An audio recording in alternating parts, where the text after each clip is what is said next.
Prophet ﷺ, the first ever revelation that he received was at cave Hiraa by Jibreel alayhi salam. How it all went down was the Prophet ﷺ one time, he went to the cave of Hiraa, and the Prophet ﷺ was there. Out of nowhere, Jibreel alayhi salam, in his mighty and beauty, he appeared.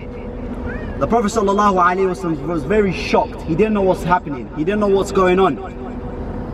So the angel, Jibreel alayhi salam, he tells the Prophet ﷺ, Iqra, read.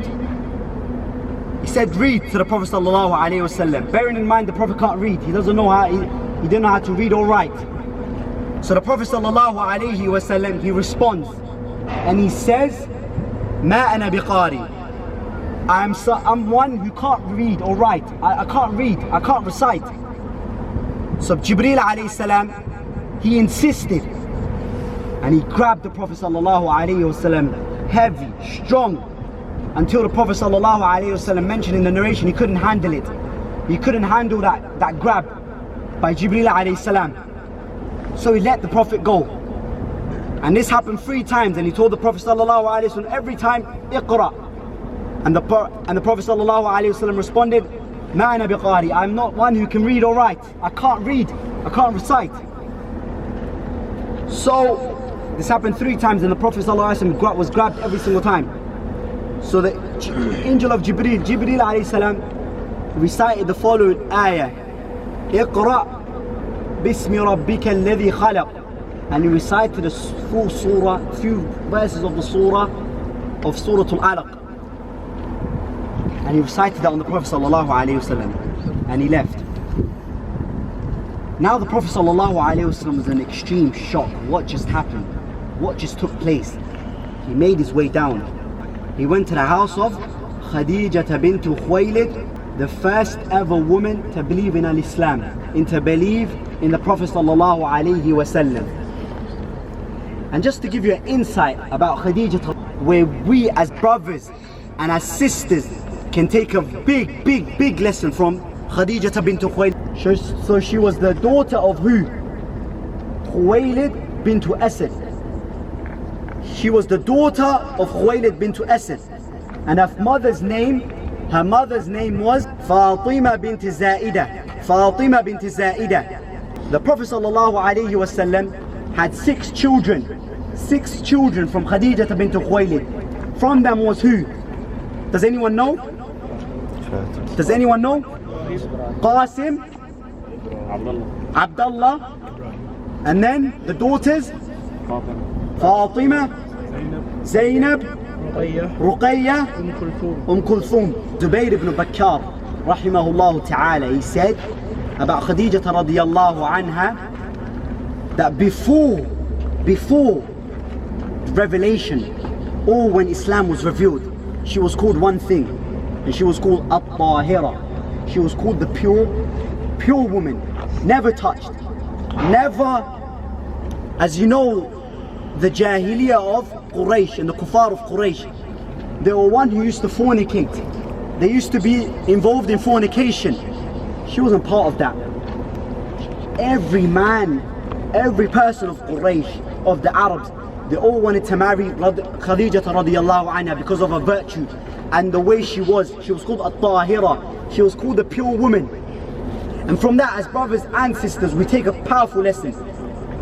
Is that we have to control and be people of righteousness and be people of self-esteem.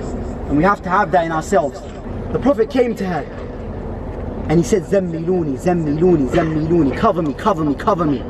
Because the Prophet ﷺ was in severe shock, severe shock. She covered the Prophet ﷺ. And the Prophet ﷺ narrated the story to Khadijah bint Khuwaylid. And he narrated it to her. And she was a woman that listened to the Prophet ﷺ to the extent that the Prophet ﷺ said, why am I khashitu ala nafsi? I fear for myself. I fear for myself that something may happen to me. Look at the words of Khadijah. Wallahi kalla, wallahi, Allah will not do this to you. Allah will not forsake you like this. Allah subhanahu wa ta'ala will not forsake you like this. Because why? You're an individual that looks after his guests. You're an individual that looks after his kinship. You're kind to your family members. You don't do anything harmful. Allah will not harm you. Allah will not put you down like this. And from this, brothers, we take a powerful lesson. Just to take a powerful lesson from this, we can sit down for ages. But from what I want to mention is that being as a husband, a father, a son, a mother, a wife, a daughter, you learn that when your family members come to you, if someone comes to you, be a person that listens. Be a person that's comforting. Don't push people away. Listen to them. Because the reason why they came to you in the first place, is because they trusted you. They wanted some comfort from you. They wanted some advice from you. Ad-deenu nasiha. The Prophet ﷺ said the religion is nasiha. قَالَ لِلَّهِ وَلِكِتَابِهِ وَلِرَسُولِهِ وَلِأَئِمَّةِ الْمُسْلِمِينَ وَعَامَّتِهِمْ. And that's where we fall, brothers. That's where we come to. The general mass. When they come to you, don't be an individual that pushes them away. Be those individuals that pay attention. And be that one individual that comforts your family members.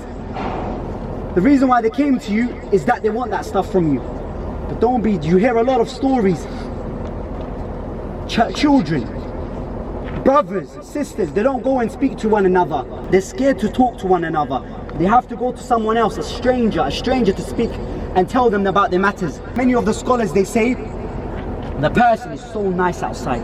He's so gentle outside. He's the most worst of people to deal with in the house. But when he's outside, he's so gentle. He's so nice to the people. And that's the message that I wanted to take from here, brothers. From the significance of Cave Hiraa is this story, brothers.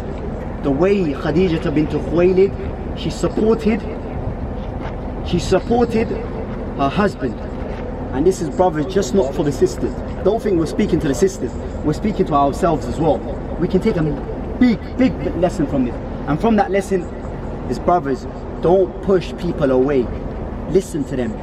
As a person that calls to Allah subhanahu wa ta'ala and also is practicing and he's learning his religion, you as an individual need to be that first person.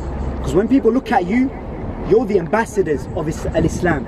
If you do something wrong, it's going to fall onto the other people. They're going to think Al-Islam is like this. But that's not what we think. But again, that's what the masses, general masses think of. You are the ambassador, so think what your actions is going to take you. So inshallah ta'ala, subhanaka Allahumma wa bihamdik, ashhadu an la ilaha illa ant, astaghfiruka wa atubu ilayh.